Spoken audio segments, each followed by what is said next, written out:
পাবেন। বর্তমান সময়ে আমরা কি দেখলাম?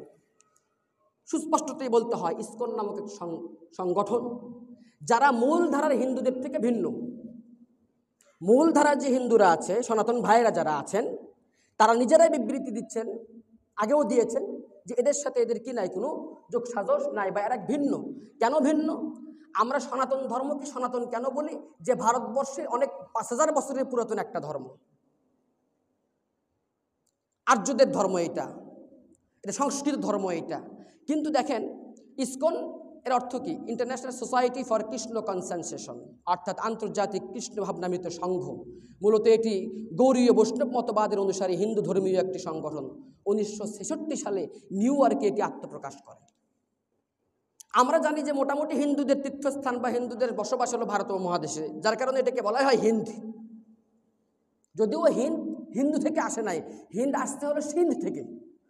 সিন্ধু নদের তীরে যে অববাহিকা, সিন্ধু অববাহিকার পাদদেশে যে জনবসতি, সেটাকে সিন্ধ না বলে আরব বণিকরা কি বলতো? হিন্দ বলতো। হিন্দ শুনে এটাকে আবার হিন্দু থেকে উৎসারিত হয়েছে, এটা ভাবার কোনো অবকাশ নাই। তো তারপরও যদি আমরা আপাতত মেনেও নেই, তাহলে এটার তো 1966 সালে হওয়ার কথা না। যদিও বা হয়, তাহলে এটা কোনো কারণে যে না, এটা নতুন একটা সংগঠন। এটা মুসলমানদের যেমন হেফাজতে ইসলাম আছে, অনেক পরে এসে হয়েছে। ইসলাম 1000 বছরের পুরাতন, কিন্তু যে কোনো কারণে, বৈধ কোনো কারণে, সামগ্রিক স্বার্থে নতুন একটা সংগঠন তৈরি করা হয়েছে, মুসলমানদের মাঝখান থেকেই, মুসলমানদের দেশেই। তো এটা নিউ ইয়র্কে কেন হলো? আচ্ছা, তারপরে এইটার প্রতিষ্ঠাতা হলো প্রভুপাদ। এটি প্রতিষ্ঠা করেন, নামই প্রভুপাদ, শ্রী প্রভুপাদ। আধ্যাত্মিক সমাজে এটি হরেকৃষ্ণ আন্দোলন নামে ব্যাপক পরিচিত। সাধারণ সনাতনী হিন্দুদের সাথে ধর্মীয়ভাবে এদের অনেক পার্থক্য রয়েছে। তারপরও আমার আপত্তি নাই, আমাদের কারোর কোনো আপত্তি নাই। তার কারণ তারা মুশরিক, তাদের সাথে আমাদের ধর্মীয় কোনো মিল নাই। সুতরাং তারা তাদেরটা যা খুশি তা করবে, কোনো অসুবিধা নাই।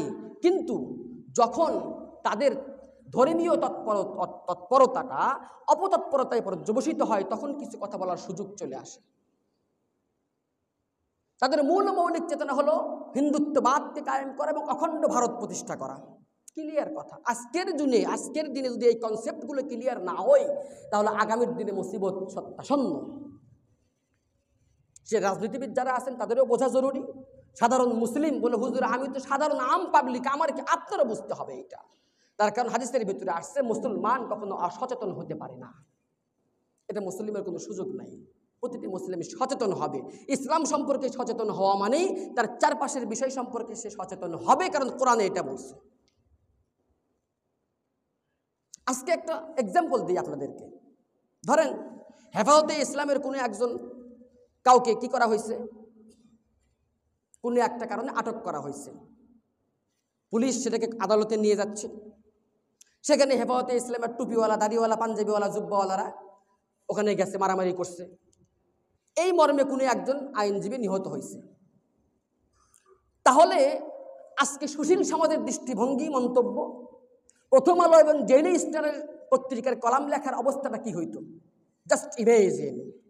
আমি এত বক্তব্য না দিয়ে শুধু জাস্ট আপনাদের সামনে একটা পরিকল্পনা দিলাম, আমার ওয়াজের সারমর্ম বুঝে আসবে আপনাদের। পরিকল্পনা করেন, আজকে হেফাজতে ইসলামের কোনো নেতাকে কোনো কারণে অ্যারেস্ট করা হয়েছে। এরপরে তাকে বাঁচানোর জন্য তার কর্মী সমর্থকরা ছুটে গেছে মাথায় পাগড়ি, টুপি, পাঞ্জাবি পরে। তাহলে মিডিয়ার কি অবস্থা হইতো আজকে? দেশ গোল্লায় গেল, দেশ মৌলবাদ ছেয়ে গেল, দেশটা আফগানিস্তান হয়ে গেল, দেশটা এ হয়ে গেল, ওই হয়ে গেল, ইত্যাদি ইত্যাদি হইতো কিনা? অথবা এটাও বাদ দেন, আরেকটা কল্পনা করেন, আজকে যদি এই যে সাইফুল ইসলাম যে আইনজীবী নিহত হলেন, তার জায়গায় যদি কোনো সিরিওয়ালা, মানে হিন্দু ধর্মের যদি কেউ নিহত হইতেন, তাহলে কি ছেড়ে কথা বলতো কেউ? কি হতো? হাই হাই হাই হাই, সব সর্বনাশ, সব জ্বলে গেল, সংখ্যালঘু সব শেষ হয়ে গেল। অথচ একজন আইনজীবী, রাষ্ট্রীয় প্রতিপক্ষের, তাও রাষ্ট্রীয় পক্ষের, উনি প্রাইভেট প্র্যাকটিস করছেন, এরকম কোনো আইনজীবী নন। অথচ এই ইসকন বা সন্ত্রাসী বা জঙ্গি, এই টাইপের শব্দগুলো মূলধারার মিডিয়া যারা আছে, এই নামটা নিতেই লজ্জা পাইলে মনে হয় ভাসুর লাগে, মনে হয় ভাসুর হয়।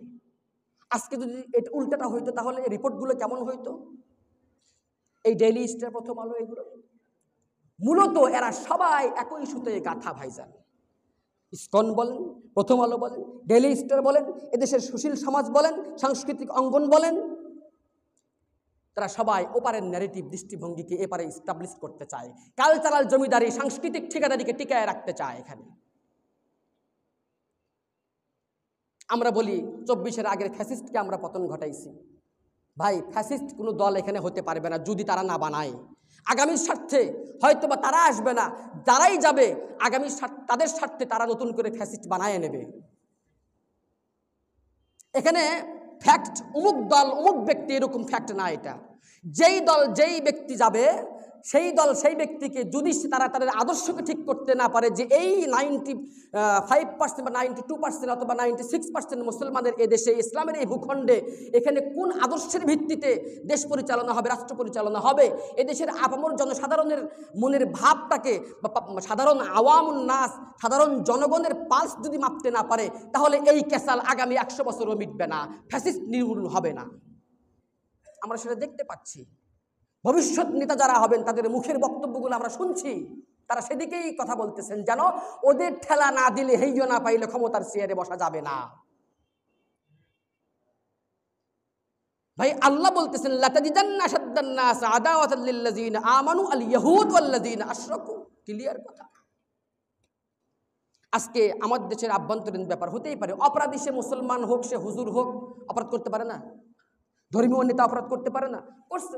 চিন্ময় কৃষ্ণ সে করছে, অসুবিধা কোথায়? হতেই পারে তার থেকে একটা মিস্টেক হয়ে গেছে, সে ধরা পড়ছে, অসুবিধা কোথায়?